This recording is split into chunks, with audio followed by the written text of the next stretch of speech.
El texto de San Juan 9 esta mañana, les quiero pedir que se pongan en pie. Vamos a leer los primeros versículos de este texto, versículos 1 al 12, aunque vamos a estudiar todo el capítulo. ¿Estamos listos? Muy bien. Al pasar Jesús vio a un hombre ciego de nacimiento y le preguntaron a sus discípulos diciendo: Rabí, ¿quién pecó, este o sus padres, para que haya nacido ciego? Respondió Jesús: no es que pecó este ni sus padres, sino para que las obras de Dios se manifiesten en él. Me es necesario hacer las obras del que me envió, entre tanto que el día dura. La noche viene cuando nadie puede trabajar. Entre tanto que estoy en el mundo, luz soy del mundo. Dicho esto, escupió en tierra, hizo lodo con la saliva y untó con el lodo los ojos del ciego. Y le dijo: ve a lavarte en el estanque de Siloé, que traducido es enviado. Fue entonces y se lavó y regresó viendo. Entonces los vecinos y los que antes le habían visto que era ciego decían: ¿no es este el que se sentaba y mendigaba? Unos decían: él es, y otros: a él se parece. Él decía: yo soy. Y le dijeron: ¿cómo te fueron abiertos los ojos? Respondió él y dijo: aquel hombre que se llama Jesús hizo lodo, me untó los ojos y me dijo: ve al Siloé y lávate. Y fui y me lavé y recibí la vista. Entonces le dijeron: ¿dónde está él? Él dijo: no sé. Señor, gracias en esta mañana por el tiempo que nos has dado, que podemos alabarte a ti a través de los cantos que conocemos muy bien, que expresan nuestro deseo, nuestra adoración a ti por todo lo que tú eres y por todo lo que tú haces a favor de nosotros. Gracias que en esta mañana nos podemos reunir en este lugar para adorarte juntos. Sabemos que nuestra confianza está en ti, y aunque algunos nos sentimos inseguros quizás de estar esta mañana, estamos confiados en ti porque sabemos que ese es el mejor lugar donde podemos adorarte. Y aquellos también, Señor, que en esta mañana en sus casas están ahí, pedimos que el Espíritu Santo también tuyo esté trayéndoles el confort, el ánimo que también nosotros tenemos en esta mañana juntos como iglesia. Estamos juntos en un mismo propósito, con una misma mente, listos para recibir lo que tú tienes en tu palabra en esta mañana. Gracias por lo que has hecho en la semana a favor nuestro. Hemos visto tu mano bondadosa sobre cada uno de nosotros. Nos has suplido nuestras necesidades. Nos has, Señor, animado a hacer lo que nos has mandado a hacer en tu palabra. Gracias por ello. Y en esta mañana te agradecemos por todo. Gracias por tu palabra que hemos abierto, hemos leído, y ahora pedimos que el Espíritu Santo tuyo, que sabe nuestros corazones, que conoce nuestras mentes, que conoce nuestras debilidades, que nos ayuda también a vivir la vida cristiana, que en esta mañana nos enseñe Él tu verdad a nosotros, que pueda ser Él el que nos guíe individualmente y también como iglesia, mostrándonos la voluntad tuya. Nos sometemos a tu señorío y nos sometemos a tu voluntad en esta mañana, en el nombre de Cristo. Amén. Puede sentarse. Haciendo las obras de Dios, el libro de San Juan, que hemos estado viendo algunos temas estas últimas semanas, se escribió en Juan 10:31. Juan nos dice: estas cosas se han escrito, dice Juan, para que creáis que Jesús es el Cristo, el Hijo de Dios, y para que creyendo tengáis vida eterna en su nombre. Ese es el propósito del libro de San Juan. Todo lo que nos muestra en el libro de San Juan es para que miremos que Jesús es el Cristo, el Hijo de Dios, y podamos creer en él y tener vida eterna. Y esto incluye todo lo que miramos, aún lo sobrenatural, como lo que vamos a ver esta mañana. A esto le llamamos milagros nosotros. Todo lo que es sobrenatural, todo lo que suspende ciertas leyes normales que nosotros estamos acostumbrados, le llamamos milagros. Y hay varias cosas sobre los milagros, que el propósito es en la Escritura, de que Cristo vendría, haría estos milagros para autenticarle como el Hijo de Dios, para probar que Él es el Hijo de Dios. Pero no solamente vino a hacer milagros y a vivir la vida para mostrarnos cómo debemos vivir para Dios, sino que también vino para morir. Vino para ser sepultado, resucitar y darnos esa vida eterna. Es más, en el Antiguo Testamento encontramos que fue predicho que Él vendría y haría milagros. En Isaías 29:18, en Isaías 35:5 y en Isaías 42:7 nos dice esto. también los milagros eran parte de traer consolación a las personas que estaban sufriendo. La motivación del Señor a hacer estos milagros, como ya hemos hablado, es la compasión de Él, la misericordia de Él. Los milagros también fueron oportunidades para enseñar a las personas e instruirles en la verdad de Dios.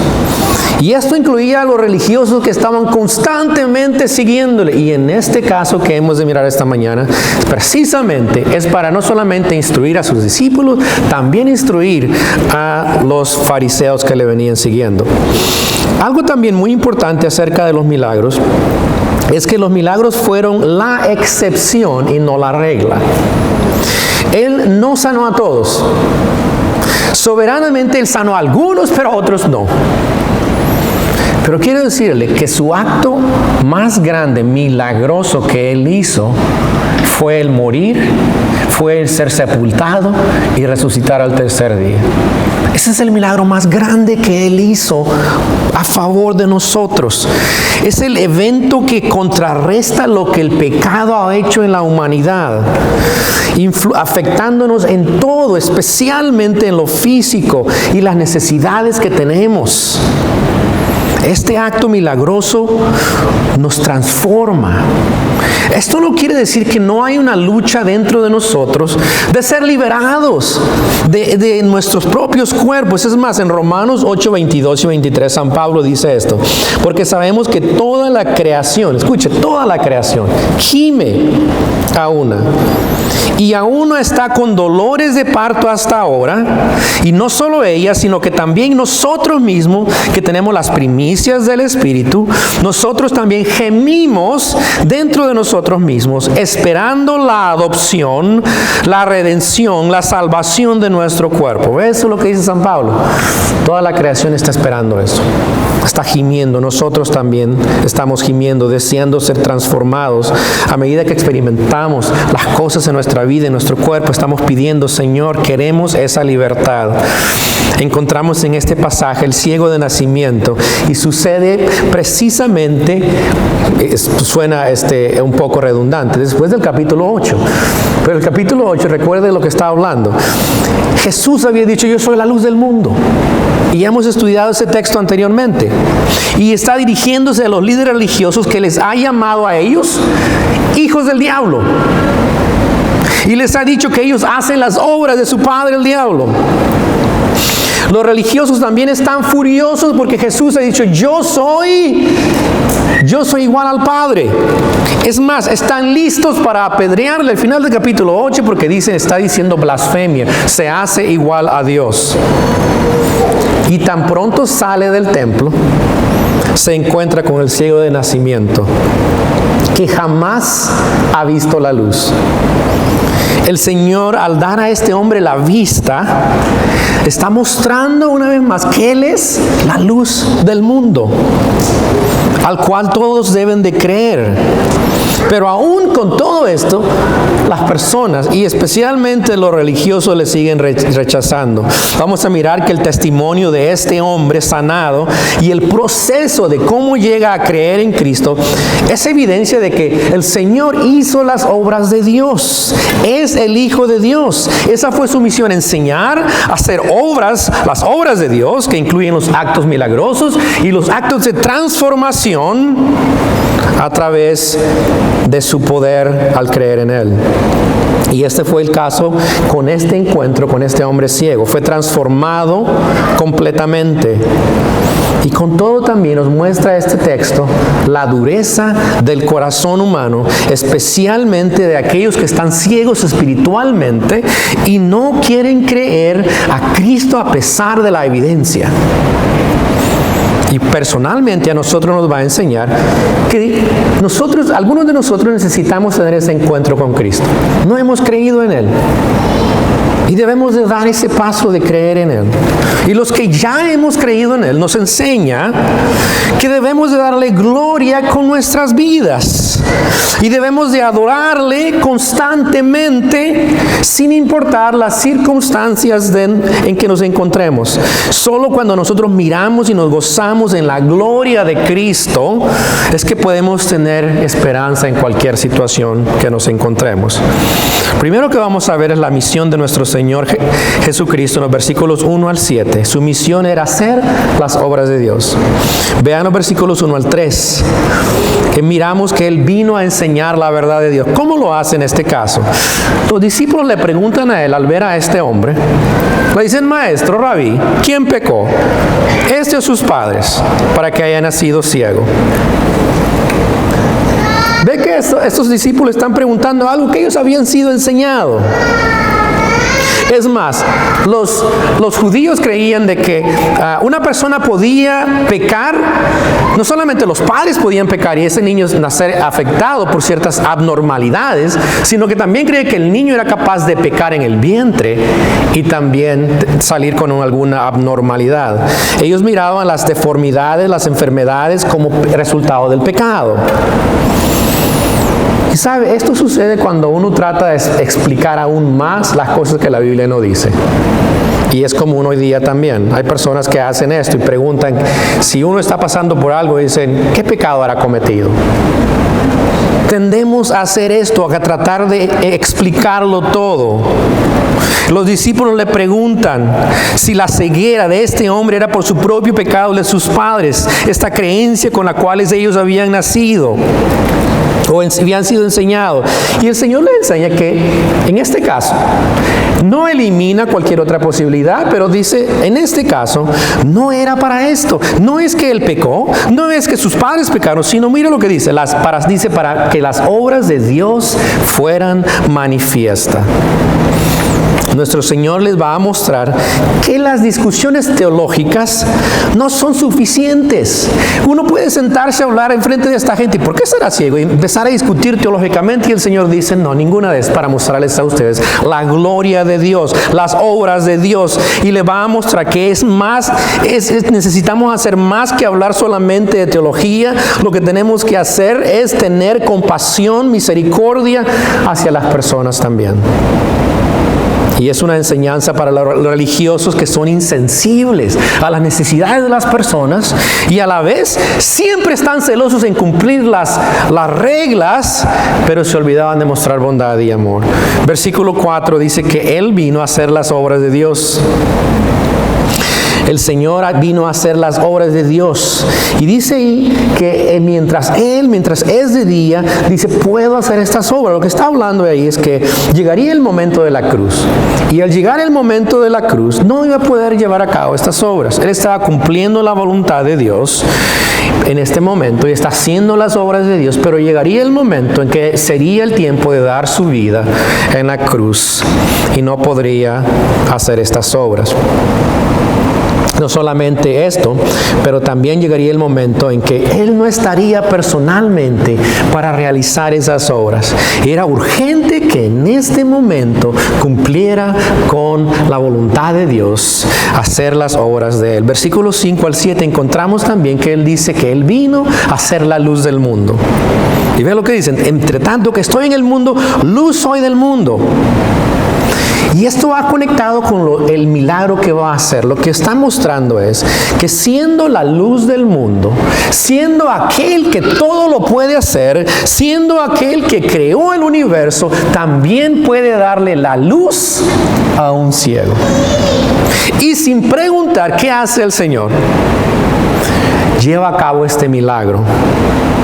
Ahora, hubiera podido hacerlo diferente. ¿Recuerdan el milagro anterior que miramos? Lo hizo ¿cómo? Diciendo las palabras, ¿cierto? Es muy interesante cuando uno va analizando cómo el Señor sana a las personas. Y en este caso, manos a la obra. El Señor, ¿qué hace? Escupió en tierra, hizo lodo con la saliva y untó con el lodo los ojos del ciego. ¿Qué acción tan antihigiénica? Es lo primero que se les viene a la mente a algunos de ustedes, ¿cierto? Lo mismo a mí. Y tan fuera de la realidad médica, ¿cierto? El uso de saliva, no sabemos por qué el Señor usó la saliva, y la usó por lo menos en 2 ocasiones más. Y no es porque su saliva tenía algo especial, porque no necesitaba usar su saliva. Pero vemos que quizás posiblemente para algunas personas la saliva era impura y podía contaminar, y el Señor está diciendo: déjenme mostrarles que este tabú que ustedes tienen es erróneo, y hacerlo así. No sabemos realmente, pero esa es una idea que ustedes pueden considerar.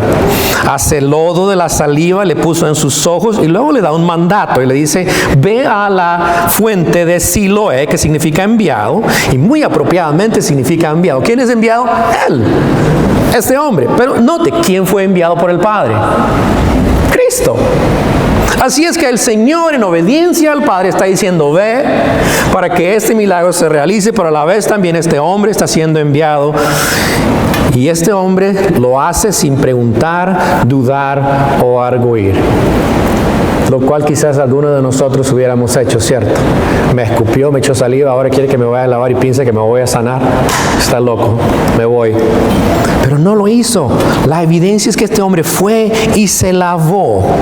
Esto no quiere decir que el hombre, por su obediencia, fue salvo. No, fue salvo por el poder de Cristo, pero fue obediente al mandato de Cristo. Volvió viendo, dice la Escritura. Pero no fue esa obediencia la que le salvó. Pero es notable que fue obediente, sin preguntar, dudar o arguir. Miramos en este evento que el Señor está mostrando las obras del Padre. Esta fue su misión. Segundo lugar, miramos también el testimonio de sus obras por el que fue sanado de su ceguera. Testimonio de este hombre nos muestra que Jesús vino a hacer las obras del Padre, y lo miramos cómo el Señor no solamente le sana físicamente, pero también le sana espiritualmente, y cómo le rinde adoración a Él.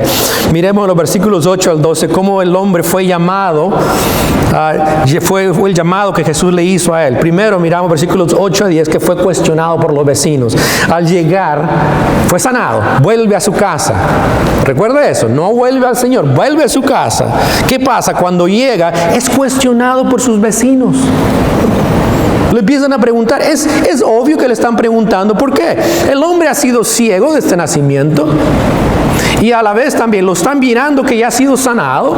No lo han visto jamás que esta persona viendo. Así es que para ellos es obvio que van a cuestionar quién era. Algunos decían, quizás puede ser que él sea, otros quizás creo que es él, pero él decía, yo soy esa persona que se sentaba y mendigaba y que no podía sustentarse, ya que no había programas sociales en ese momento que pudieran ayudar a este tipo de personas. Además encontramos que esto está escrito aquí para nosotros, el testimonio de los vecinos, para probarnos también que este hombre no era un impostor. Es más, los religiosos van a tratar de probar eso, de que él no estaba ciego, y en su frustración se dan cuenta de lo opuesto. El hombre es cuestionado por sus vecinos. Segundo, miramos que el hombre testificó que Jesús le había sanado. Versículos 11 al 12, él respondió y dijo que Jesús lo había hecho. No sabe quién es, no lo había visto, solamente escuchó este hombre llamado Jesús. Vea lo que dice, se llama Jesús. Este hombre, note cómo va a progresar en este pasaje en decir, este hombre es Jesús, y va a decir, este hombre es un profeta, este hombre viene de Dios, y final le dice, tú eres el Hijo de Dios. La respuesta del hombre es, aquel hombre que se llama Jesús, él testificó tal como sucedió. Y claro, las personas preguntaban, ¿dónde está? ¿Dónde está él? Y él dice, pues no sé, porque no lo he visto. El hombre testificó que Jesús le había sanado. Entonces no solamente dice este hombre, un hombre llamado Jesús. Segundo lugar, versículos 13 al 27 dice, un profeta me sanó. Comienza la interrogación de los fariseos. No habían quedado satisfechos con ninguna respuesta de sus fariseos. Ahora han llevado a estos hombres, han llevado a él, a los fariseos, quizás para que sea interrogado y pueda probar esto. Y miramos la respuesta de los fariseos y cómo este hombre también le responde. Vean en versículos 13 al 15 que fue sanado en el día de reposo. Esta es la primera interrogación de los fariseos. Le llevaron ante él y dice la Escritura que era día de reposo cuando Jesús había hecho el lodo y había abierto los ojos. Volvieron pues a preguntarle también los fariseos cómo había recibido la vista. Él les dijo, me puso lodo sobre los ojos y me lavé y veo. Esta es la primera interrogación. Quieren saber cómo, por qué. Ahora, ¿por qué estaban? ¿Qué era la intención de ellos? ¿Era la intención de ellos saber? No, era la intención de atrapar al Señor. Por dentro de ellos, la idea de ellos es cuestionar la veracidad de lo que había hecho. Si Jesús era un impostor, ellos estaban listos para tomarle, para llevarle a la muerte. Esa es la idea, quieren pescarle. Obviamente no creían creer que era el Hijo de Dios que hacía las obras del Padre. Y sin embargo ellos piensan que merece una investigación. La respuesta del hombre es la misma que les dijo a los vecinos, como el Señor lo hizo. Y los religiosos, versículo 16, vea lo que dicen ellos. No, él no ha venido de Dios, es pecador. Mire lo que dice. Ese hombre no procede de Dios porque no guarda el día de reposo. Otros decían, ¿cómo puede un hombre pecador hacer estas señales? Y había disensión entre ellos. Aquí hay una división entre dos grupos. Los que dicen, posiblemente es de Dios, y los que dicen, no, él no es de Dios porque no cumple el sábado. En la lógica le llamamos un silogismo. Un silogismo es se presentan ciertas cosas, una premisa principal, una premisa menor y una conclusión. Esto es lo que están diciendo. Escuche, dicen, todo el que proviene de Dios guarda el sábado. Y la premisa menor es Jesús no guarda el sábado. Así es que la conclusión es que Jesús no provenía de Dios. Y la minoría de ellos, otro grupo de ellos decía lo opuesto, tenía otro tipo de idea o silogismo. La idea de ellos era en reversa, es si el milagro es cierto, Jesús era de Dios.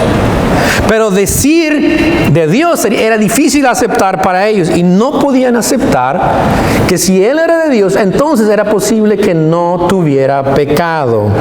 Y esto causa confusión. Además, la Escritura nos muestra que es posible hacer milagros, pero eso no le establece como una persona de Dios. Es más, ellos creían que ciertos milagros o ciertas acciones milagrosas no deberían de llevarse a cabo en los sábados o en el día de reposo. Los religiosos no estaban dispuestos a considerar que Jesús era el Hijo de Dios que llevaba a cabo las obras del Padre. Esto no era posible para ellos. ¿Sabe por qué? Porque no cabía dentro de su esquema teológico que tenían ellos. Jesús no cabe en esto y para ellos no es posible que Él sea el Hijo de Dios. Versículo 17, vea la respuesta del hombre. El hombre dice, él es profeta. Vea, entonces volvieron a decirlo al ciego. ¿Qué dices tú? Imagínense, los religiosos, los expertos, tienen sus silogismos, su idea de pensar y dicen, oh, si no es de Dios, y tienen otro grupo que dice, sí es de Dios porque hace los milagros de Dios, posiblemente Él también no tenga pecado. No, pero no podemos creer eso, si es que no, hay una confusión entre ellos. Y le dicen, ¿qué dices tú del que te abrió los ojos? Le devuelven quieren saber la pregunta.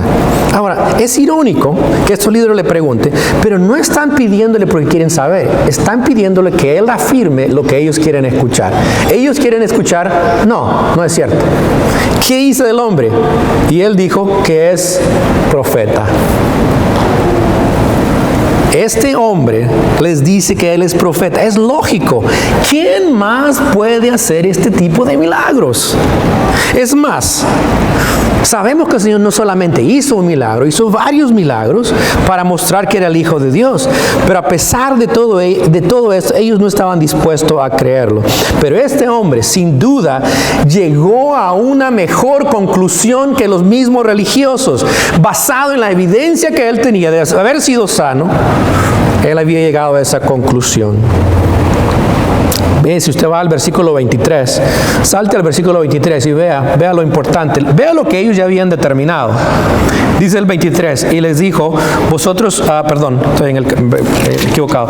Mira el versículo 23, dice, por eso dijeron sus padres, edad tiene preguntarle a él. Porque si usted ve anteriormente, dice, cuanto a los judíos ya habían acordado que si alguno confesase que Jesús era el Mesías, fuera expulsado expulsado de la sinagoga. Ya ellos habían llegado a la conclusión. Ya habían determinado lo que querían hacer. Y es obvio que por eso no recibían esto. ¿Qué hacen ellos cuando escuchan de este hombre? Que él dice, él es un profeta. Esto no les cae bien. Entonces dice, vamos a hacer otra cosa. Vamos a llamar a los padres. Versículos 18 al 23. Y los padres van a decir, ¿sabe qué van a decir? Nació ciego. Versículo 18 al 20. Dice, los judíos no creían que él había sido ciego y que había recibido la vista hasta que llamaron a los padres que él había recibido la vista y le preguntaron diciendo, dos cosas le preguntan. Uno ¿es tu hijo? Sí, es mi hijo, dicen ellos. Y segundo es, ¿nació ciego? Y dicen, sí, nació ciego. Vea, que había nacido ciego. Dice, sí, dicen, ¿cómo? Pues ve ahora. Sus padres respondieron y le dijeron, sabemos que es este nuestro hijo que nació ciego. Está probado. Fueron interrogados. Están buscando también que los padres digan algo diferente. Y los padres dicen, sí, él nació ciego. Pero no están conforme con esto. Ve el versículo 21 al 23. Pero ¿cómo ve ahora? No lo sabemos. O quién le haya abierto los ojos, nosotros tampoco lo sabemos. Edad tiene, preguntadle a él hablará por sí mismo. Ellos están diciendo, él es mayor, pregúntenle a él. Eso dijeron sus padres porque tenían ¿qué? Miedo de los judíos, por cuanto los judíos ya habían acordado, como habíamos leído antes, que si alguno confesase que Jesús era el Mesías, fuera expulsado de la sinagoga. Esa es la tercera pregunta que ellos hacen. ¿Por qué contestan de esta manera? ¿Será que ellos llegaron y contaron? Sí, le contaron a los padres. Le dijeron que fue Jesús, sin duda. ¿Por qué ellos están diciendo, pregúntenle a él? Es obvio, ¿cierto? Primero tienen temor. ¿Tienen temor de qué? De ser expulsados de la sinagoga. Eso es algo muy serio. Ser expulsado de la sinagoga era prácticamente ser expulsado de la comunidad. Es más, un judío se consideraba muerto cuando era expulsado de la comunidad. No podías participar en nada religioso, no podías participar en nada de la comunidad, no podías recibir ningún beneficio de la comunidad. Prácticamente estabas aislado de todos los demás. Y en una comunidad, como en la comunidad judía, con ese tipo de aspectos religiosos sociales, es muy difícil. Estos padres no estaban dispuestos a hacerlo. Así es que, ¿qué dicen? Pues él ya es grande, pregúntenle a él. Es más, a los 13 años se consideraban que era la edad ya de ser adulto. Así es que este hombre muy posiblemente tenía mucho más que esto. Ellos dicen, lo que podemos afirmar es que sí nació ciego, es nuestro hijo. ¿Cómo? No sabemos, pregúntenle a él. Esto no va bien para los religiosos. No reciben lo que ellos quieren escuchar. Así es que van a volver a interrogar a este hombre. Versículos 24 a 27.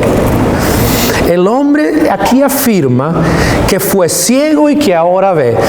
Y estos versículos son impresionantes. Mire cómo va. Dice, entonces volvieron a llamar al hombre que había sido ciego y le dijeron, vea, da gloria a Dios. Nosotros sabemos que este hombre es pecador. Entonces él le respondió, me encanta, y dijo, si es pecador, no lo sé. Una cosa sé, que habiendo yo sido ciego, ahora veo. Y le volvieron a decir, ¿qué te hizo? ¿Cómo te abrió los ojos? Y él les respondió, ya os lo he dicho, y no habéis querido oír. ¿Por qué lo queréis oír otra vez? ¿Queréis también vosotros haceros sus discípulos? Presión, presión. ¿Sabe cuando dice da gloria a Dios? No están diciendo, queremos que Dios gloria a Dios. Está diciendo, di la verdad, jurando por Dios que es la verdad. Reconoce la grandeza de Dios, como cuando uno pone en sus manos la Biblia. Vas a decir solamente la verdad.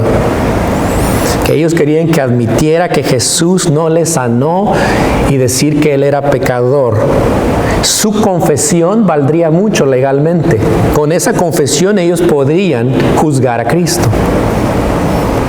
Me encanta su respuesta. Su testimonio es de una manera clara y sencilla. Si es pecador, no lo sé. Sé una cosa sé, que habiendo yo sido ciego, ahora veo. El hombre no tiene la respuesta teológica, para la pregunta que hacen, pero la evidencia para él es clara. Yo era ciego y ahora veo. Estas palabras las usó Juan Newton, que escribió Gracia Maravillosa, Amazing Grace en inglés, que lo escuchan muy a menudo. Dice, una vez fui ciego, pero ahora veo. Esa confesión es aplicable a nosotros, ¿sabe? Muchas veces nosotros no vamos a poder explicar a la gente. Algunos dicen, pero yo cuando comparto el Evangelio es que no me siento bien porque me van a hacer preguntas teológicas y yo no puedo responder. No tiene que responder a todo lo teológico. Lo único que puede decir, una cosa sé, era ciego y déjame decirte cómo era yo antes de conocer a Cristo, pero ahora yo conozco a Cristo. Eso es todo lo que tiene que hacer y dar testimonio. Entonces esto vuelve la interrogación más intensa todavía, ya que ellos van a volver a hacer la misma pregunta. Es como cuando los detectives se sientan con una persona acusada, ¿saben? Se sientan por horas largas y hacen la misma pregunta, porque lo que quieren hacer es quebrar a esta persona, y algunas veces hasta cambian la manera de decir la pregunta, pero vuelven a hacer la misma pregunta, hasta que cansan a esta persona y puede confesar la verdad. Y ellos tratan. Versículos 28 a 34. Aquí miramos que él dice, ahora no solamente es un profeta, pero dice, hay un hombre que vino de Dios y fue él que me sanó. Versículo 28 dice, y le injuriaron y dijeron, tú eres su discípulo, pero nosotros discípulos de Moisés somos. Nosotros sabemos que Dios ha hablado a Moisés, pero respecto a ese no sabemos de dónde sea. Los fariseos dicen, tú eres discípulo de él. Acusación. Les enfurece la respuesta que les ha dado y le empiezan a atacar. Y le acusan de ser discípulo de Jesús. Y dicen ellos, para nosotros el único que seguimos somos discípulos de Moisés, al que Dios habló cara a cara, al que Dios le dio los 10 mandamientos, a ese seguimos comprobado, pero a este hombre ni siquiera sabemos de dónde es. Tú eres discípulo de él. No podían aceptar lo que Jesús decía en cuanto a su origen. No podían aceptar que era el Hijo de Dios, que había venido a hacer las obras de Dios. Y las obras que él hacía les confundía. Y el hombre, vea la respuesta del hombre. Él dice, él vino de Dios. Versículos 30. Respondió el hombre y les dijo, otra vez, mire lo que hace un hombre que ha estado ciego por tanto tiempo desde su niñez. Y no ha podido estar en el templo, no ha sido educado como todo el mundo. Pero miren las palabras de él. Respondió el hombre y les dijo, pues esto es lo maravilloso, que vosotros no sepáis de dónde sea. Y a mí me abrió los ojos. Y sabemos que Dios no oye a los pecadores. Está usando el silogismo, la manera de deducir lógica de ellos para explicarles que Él sí es de Dios. Ha llegado a esa conclusión. Dice, pero si alguno es temeroso de Dios y hace su voluntad, a ese oye. Desde el principio no se ha oído decir que alguno abriese los ojos a uno que nació ciego. Si éste no viniera de Dios, nada podría hacer. Tiene mejor razonamiento que los líderes religiosos. Está sorprendido de que estos religiosos, aunque están viendo que él ha sido sanado, le han abierto sus ojos a Jesús, no pueden ver la realidad. Deberían de saber que este acto no era común. Es más, no hay realmente en la historia de los judíos quizás una o dos veces que quizás se dijo que alguien había recibido la vista milagrosamente, pero este hombre sabía que no era una posibilidad común.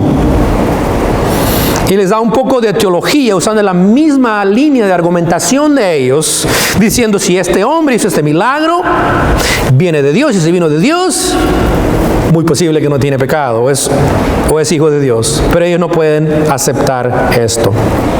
Ahora, el hecho de que venga una persona de Dios y que ore a Dios no quiere decir que Dios le va a conceder este milagro. Es ahí donde el hombre no es teológicamente correcto. El hecho de que una persona justa, pida a Dios no quiere decir que Dios le va a dar ese milagro. Pero este hombre ha dicho, Jesús viene de Dios. Y este milagro, como viene de Él es de Dios. Vea lo que pasa. Los fariseos llegan al extremo y básicamente le dicen, fuera, tú que eres pecador. Versículo 34. Respondieron y le dijeron, mira, ataques personales. Tú naciste del todo en pecado. y nos enseñas a nosotros, y le expulsaron. El hombre ha derrotado a los religiosos. Ellos han sido derrotados en esta argumentación por una persona que ha sido por diosero toda su vida, y lo único que pueden hacer es atacarle personalmente, diciéndole que nació en pecado, y porque nació en pecado no puede enseñarles nada a ellos. No era digno de que él enseñara algo a ellos. ¿Y qué hacen? Le expulsan de la sinagoga. Eso quiero decir, como lo hemos dicho anteriormente, fuera de la comunidad judía. ¿Qué hicieron estos líderes oficiales? Usaron su autoridad para desacreditarle y le expulsan oficialmente de la religión judía. Es algo muy serio, tiene efectos serios al hacer eso. ¿Sabe? Si podemos aplicar esta parte del texto, aplica a nuestro tiempo. Hoy día sucede en las religiones, cuando la persona reta las creencias de cierta religión, muchas veces lo que sucede es esto. Los religiosos no están dispuestos a explorar las preguntas que hace la gente. Al contrario, empiezan a usar el poder eclesiástico para desacreditar a las personas, y eventualmente a estas personas se les dice: si tú no lo haces, te expulsamos. Sucede muy a menudo en muchas de las religiones que encontramos hoy día. ¿Sabe? El cristianismo no es religión. Tú puedes hacer cualquier pregunta que quieras teológicamente, pero la pregunta es, no lo estás haciendo a una entidad religiosa. Porque sabemos que el cristianismo es acerca de ¿quién? De Cristo. Si vas a cuestionar, tienes que cuestionar a Cristo. Y Cristo es la verdad.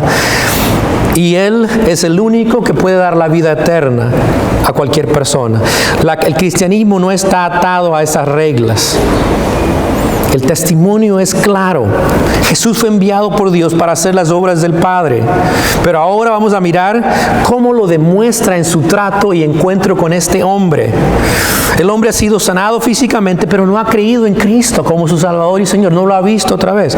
Y estos siguientes versículos tienen un impacto bastante fuerte, porque miramos no solamente la ternura del Señor, la compasión del Señor por el acto de salvación. Vean los versículos 35 en adelante. Versículo 35. Oyó Jesús que le habían expulsado, y hallándole le dijo: ¿crees tú en el Hijo de Dios? Note, el Señor oyó que le habían expulsado. Eso quiere decir que Él fue a buscarle. El tono de compasión, de amor, que lo sabía todo, sabía que había tenido este debate con los religiosos. Nuestro Señor era omnisciente, lo sabía todo. Sabía que ya estaba creyendo en Él, sabía que primero había dicho que era simplemente su nombre Jesús, que era profeta, que venía de Dios, pero ahora le está preguntando al Señor: ¿crees que yo soy el Hijo de Dios? Y una vez el Señor le halla, le pregunta directamente esta pregunta. Es una pregunta clave. No le pregunta si es profeta. No le pregunta si es enviado de Dios. Le pregunta: ¿crees tú en el Hijo de Dios? O el Hijo del Hombre es la mejor traducción, pero es igual. Hijo de Dios era lo mismo decir Hijo de Hombre. El Hijo de Dios. ¿Crees que yo soy el Salvador, el escogido de Dios, que vino a buscar y salvar lo que se había perdido? Esa es la misma pregunta que el Señor hace esta mañana a ti hoy día. Te está haciendo esa misma pregunta. ¿Crees tú que yo soy el Hijo de Dios? La pregunta de creer no es asentamiento en la mente, es más que esto. No es asentamiento intelectual, pide una respuesta de corazón. ¿Crees que yo soy el Hijo de Dios? El acto mayor, que fue su muerte, su sepultura y resurrección, es evidente para nosotros hoy día, es para darnos salvación. Y esa pregunta debemos hacerla: ¿crees tú que el Hijo de Dios hizo esto por ti? Solamente Él puede darte la salvación. Vea lo que dice el hombre, versículo 36. Él quiere saber quién es el Hijo de Dios. Recuerda, no le ha visto. Y está escuchando esta pregunta que viene de Jesús, pero no sabe qué es. Él le dice, respondió Él y dijo, ¿quién es, Señor? Para que crea en Él. No lo reconoce en el momento. No le había visto. Versículo 37, le dijo Jesús, pues le has visto. Y el que habla contigo, Él es. El Señor le afirma directamente que Él es el Hijo de Dios, al que está viendo y con el quien está hablando. Vea la respuesta del hombre. ¡Wow! ¡Qué increíble! Y él dijo, creo, Señor, y le adoró.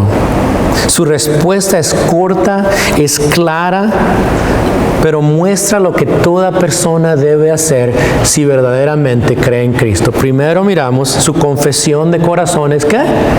Creo. Con el corazón se cree para justicia, dice Pablo.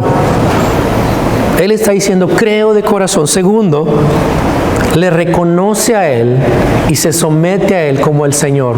Creo, Señor. ¿Sabe esa palabra, Señor? No quiere decir, esa palabra se puede traducir en inglés es Sir, como decir Señor en el sentido de, sí, Señor, como dicen los colombianos. Pero no es Señor, tú eres. Esa palabra ahí está diciendo Señor. Curioso. Reconoce que Cristo es el Señor de su vida. Y tercero, miramos su expresión. ¿Es qué? Adoró. Le adoró. Le expresó su fe en un acto de adoración. Este acto de adoración implica que ahora no solamente Él merece ser el Señor de su vida, sino que merece la adoración constante de su vida. La palabra adorar simplemente es postrarse y rendir el honor que merece nuestro Señor por ser el Señor. Si tú eres creyente, esas tres cosas no las vuelves a repetir para creer en Cristo y ser salvo, pero sí tienen que ser parte de tu vida, es de creer, seguir creyendo en Él, de seguir confesándole a Él como el Señor. Y la adoración es algo constante y es diario. Cada día tu deseo es adorar a Dios, adorar a Cristo, y lo haces a través de todo lo que tú eres. No es venir a la iglesia el domingo, es todo lo que yo hago, es un acto para agradar a Dios, que lo merece todo, que me ha dado todo y merece que yo cada día le reconozca como Señor en mi vida. Y aunque no me postro todos los días de esta manera, con mi vida estoy postrándome delante de Él y mostrándole que Él merece toda la adoración. El Señor ha mostrado que Él vino a hacer las obras de Dios en este acto de salvar a este hombre. Y por último miramos el rechazo de sus obras por los ciegos espirituales. Primero muestra que el juicio del Señor revela a los que son suyos. Versículo 40, dijo Jesús, para juicio he venido, para juzgar. Hemos sido de mostrar el error, lo bueno y lo pecaminoso. Esto revela a los que no son suyos. Dice esto: yo he venido a este mundo para que los que ven, vean, y los que ven sean cegados. Los que son suyos llegan a ver la verdad de Dios, como este hombre que no veía físicamente, pero ahora ve en dos sentidos, físico y espiritual. Y también los que no son suyos, los fariseos, aunque poseían la vista, eran ciegos espiritualmente. Estas palabras del Señor nos hablan aún hoy en nuestro contexto. Las palabras del Señor no solo revelan los que son suyos y los que no lo son, pero mientras más proclamamos la verdad, las personas que quieren seguir en esa mentira siguen siendo cegados, se vuelven más resistentes a la verdad, no quieren escucharlo. Lo vemos claramente en nuestra cultura en los Estados Unidos. La inmoralidad declarada y legislada como moralidad muestra el rechazo a la verdad de Cristo y muestra que cada vez la gente está más perdida y más cegada. Los fariseos rechazan ser ciegos espiritualmente. Versículo 41. Dice, entonces algunos de los fariseos que estaban con él al oír le dijeron, escuche, ¿acaso nosotros somos ciegos? Estos hombres no creían que ellos eran ciegos. No están preguntando porque realmente querían saber. Están diciendo, ustedes saben cómo lo decimos, ¿acaso piensas que nosotros somos ciegos? Y el Señor dice, versículo 42, si fuerais ciegos, no tendríais pecado, mas ahora porque decís, vemos, vuestro pecado es pecado o maldad permanece. Si estos hombres fueran ciegos, desesperados, porque no podían ver la verdad de Dios y le buscaran, podrían experimentar la luz de la verdad de la vida de Cristo. Pero porque ellos dicen, podemos ver, nosotros lo sabemos todo, la regla, la religión. Claro, nosotros no estamos ciegos.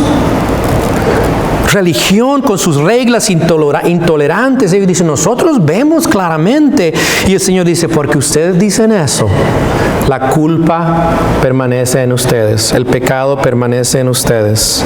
Seguirán siendo ciegos porque rechazan al Señor que vino a mostrar las obras del Padre. Esto está sucediendo en nuestro país. Esta semana escuchaba de un político hablar de la luz, decir que la luz, había una lucha entre la luz y las tinieblas, y básicamente estaba proclamando que él era el que parte de la luz. Lo interesante es esto,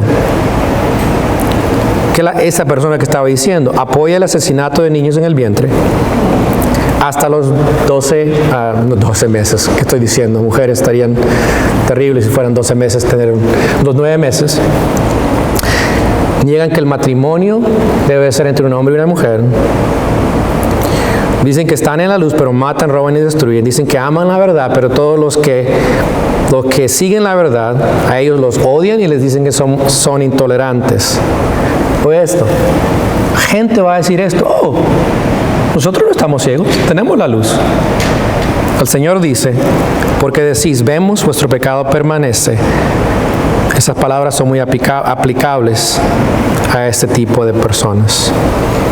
¿Crees tú en el Hijo de Dios? Es la pregunta esta mañana. Y si crees en Él, debe demostrarlo con tu vida. Y como creyente también debe de ser una vida de constante adoración a Él. Escucha lo que dice Pablo en 2 Corintios 4:4, en los cuales el Dios de este siglo cegó el entendimiento de los incrédulos para que no les resplandezca la luz del Evangelio de la gloria de Cristo, el cual es la imagen de Dios. La gente que está ciega espiritualmente es porque el enemigo les tiene ciego. Como creyentes debemos de orar por ellos para que Dios les abra sus ojos. Esta mañana lo leí en Efesios 1 y es tan increíble. Dice, sus ojos de su corazón fueron abiertos. Dice. ¿Sí ve? El Señor tiene que abrir tu corazón y darte la luz como lo hizo con este hombre. Señor, gracias en esta mañana por tu palabra. Gracias que tú nos has dado la evidencia muy clara. No solamente a través de tu palabra, ahora que somos creyentes en ti, sino, Señor, sabemos en nuestra vida personal que te conocemos, podemos verte, podemos declararte como Señor. Gracias por salvarnos y darnos la luz. Pedimos por aquellos que no han abierto sus ojos, que están cegados todavía.